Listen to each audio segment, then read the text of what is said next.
नमस्कार, मी अर्चना स्वादिष्ट मेजवानीमध्ये तुम्हा सर्वांचे खूप खूप मनापासून स्वागत करते। आज आपण चिकन सुक्का कसं बनवायचं ते बघणार आहोत। पण त्याआधी तुम्ही माझे चॅनल सबस्क्राईब केले नसेल तर नक्की सबस्क्राईब करा आणि शेजारील बेल आयकॉन क्लिक करा।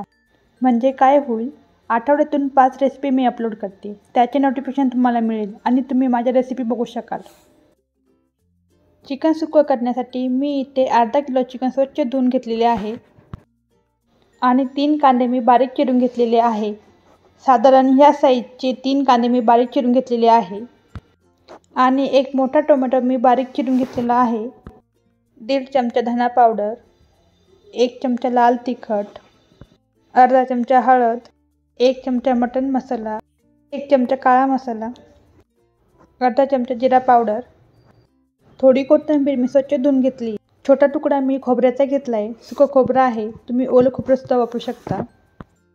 18 ते 20 लसणाच्या पाकळ्या, 1 इंच आलं मी सालं काढून बारीक चिरून घेतले, 2 हिरव्या मिरच्या। तर या ठिकाणी मी 4 लवंग, 4 मिरे आणि 2 दालचिनीचे तुकडे घेतलेले आहे।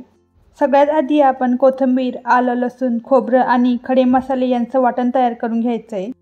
मी मिक्सरचे भांडे घेतले, त्यामध्ये मी कोथिंबीर घालतीये, 2 हिरव्या मिरच्या, आलं लसूण मी जास्त वापरते, नॉनव्हेजच्या भाजीला खूप छान चव येते।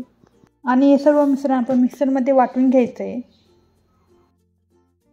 आपलं वाटण तयार करून झालेलं आहे, मी थोडं पाणी घालून वाटण तयार केलेलं आहे। आता हे वाटण आपण चिकनमध्ये घालूयात। हे सगळं वाटण मी चिकनमध्ये घालणार आहे।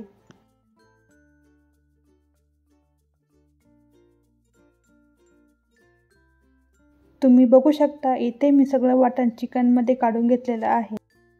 आता त्यामध्ये मी हळद घालणार आहे, अर्धा चमचा हळद घातली आहे आणि 1.5 चमचा मीठ घातले। मी मीठ एकदाच घालणार आहे। आता हाताने आपण हा सर्व मसाला चिकनला चोळून घेऊया।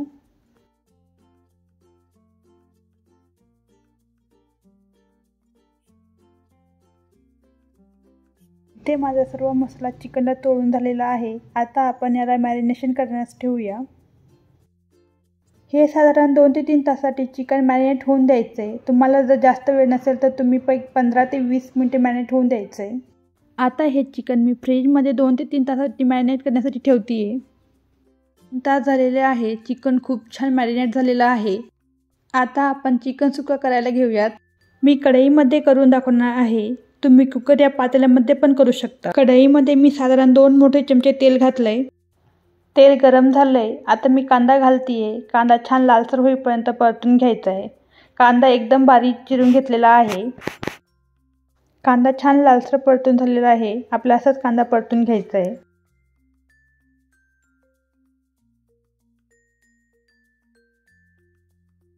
आता मी त्यामध्ये मोठा टोमॅटो घालतीये, टोमॅटो सुद्धा मी बारीक चिरून घेतलेला आहे। आपल्याला टोमॅटो सुद्धा मऊ होईपर्यंत शिजवून घ्यायचं आहे। तुम्ही बघू शकता, टोमॅटो पण छान मऊ झाला आहे, आपला टोमॅटो छान शिजला गेला आहे आणि तेलही बाजूला आलं आहे। आता आपण काय करायचं आहे, आता यामध्ये मी थोडीशी हळद घालतीये। आपण आधी हळद चिकनला लावलेली होती, त्यामुळे मी थोडीशी हळद घालतीये। धना पावडर, मटन मसाला, जिरा पावडर, कांदा लसूण मसाला, लाल तिखट घालून घेतीये। हे पुन्हा आता चांगले मिक्स करून घेऊया। आपले पावडर मसाले कांदे आणि टोमॅटोमध्ये छान मिक्स झालेले आहे। आता आपण वरतून थोडीशी कोथिंबीर घालून घेऊया आणि पुन्हा छान असे मिक्स करून घेऊया। तुम्ही बघू शकता किती सुंदर असा कलर आलेला आहे आणि मसाल्याला छान असं तेलही सुटायला लागलेलं आहे। आता आपण यामध्ये मॅरिनेट केलेले चिकन घालून घेऊया। याला छानपैकी मिक्स करून घेऊया।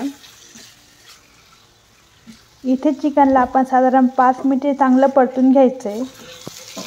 तुम्ही बघू शकता काय सुंदर असा कलर आलेला आहे आणि 5 मिनिटे झालेली आहे। मी चिकनला चांगलं परतून घेतलेलं आहे। आपण चिकनला कच्चा मसाला लावलेला होता, तोही चांगला परतून झालेला आहे। आता मी त्यामध्ये अर्धा ग्लास गरम पाणी घालते, फक्त अर्धा ग्लासच गरम पाणी घालायचं आहे, जास्त घालायचं नाही। आपल्याला चिकन सुक्का करायचं आहे, सो पाणी कमीच असू द्यायचं आहे। पुन्हा मी याला छान मिक्स करून घेते। आता मी झाकण ठेवते। आता याला 40 ते 45 मिनिट मीडियम फ्लेमवर शिजवून घ्यायचं आहे।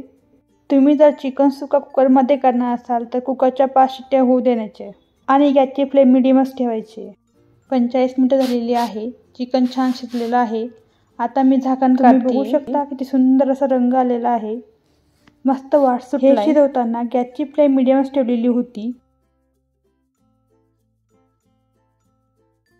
आता मी याला एका प्लेटमध्ये काढून घेते. आपला चिकन सुक्का तयार झालेला आहे.